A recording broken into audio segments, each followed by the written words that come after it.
Tying the mad fly.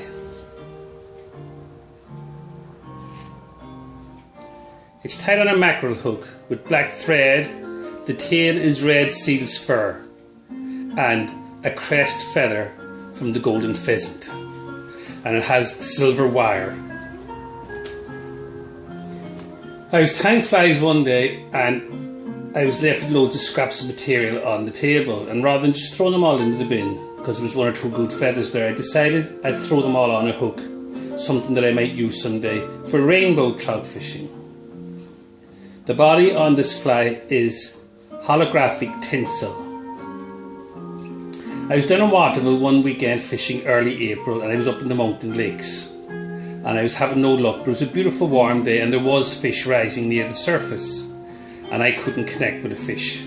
So I got a brainwave and I thought to myself, I'll put the biggest, most colourfulest, gaudiest fly I have on, and hopefully that might bring them to the other flies on my rod that were more natural looking. So I looked through my sea trout boxes to try and get the biggest fly that I had, and I hadn't anything suitable, and I remembered my rainbow trout box and I opened it up, and there staring at me was the big mad fly. So I tied it on the rod and I started to fish, and I wasn't fishing long, and to my amazement a big huge fish came in after the fly, and he came up right next to the boat looking at the fly, and eventually I couldn't retrieve it any further because it was sitting on the surface and all I could do was lift it into the air. And I was looking at the fish and I was waiting every minute for the fish to see me and swim away quickly, but he kept looking at the fly, and I was drifting very slowly and the fish was looking at the fly, and the next second he moved to the surface in slow motion and he opened his mouth and took the fly into his mouth and closed his mouth, and my mouth was open. I couldn't believe my eyes, and I tightened the rod and I landed this big fish. And not much longer I got another fish. Each time, each fish I caught that day, every single fish took the exact same way. It was just unbelievable. They'd come up right next to the boat, you could almost touch them with your hand. I'd be holding the fly on the surface and keep waiting for them to swim away. At the last second they'd move forward, open their mouth, take the fly, and I'd strike the rod. And I got them like that all day, and I had a day that I'll remember till the day I die.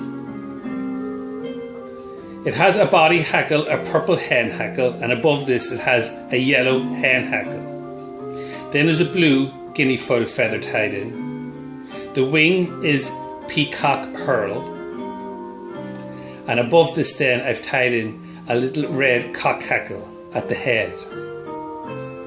Then I use two jungle cock feathers, stripping off the little furry little bits at the end, and I tie these in to finish the fly.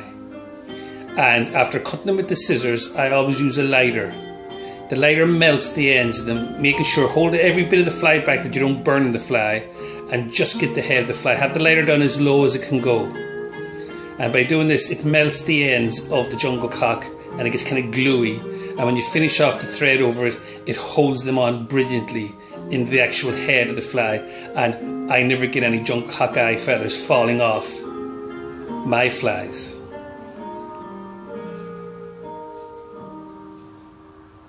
A quick whip finish and a bit of black varnish.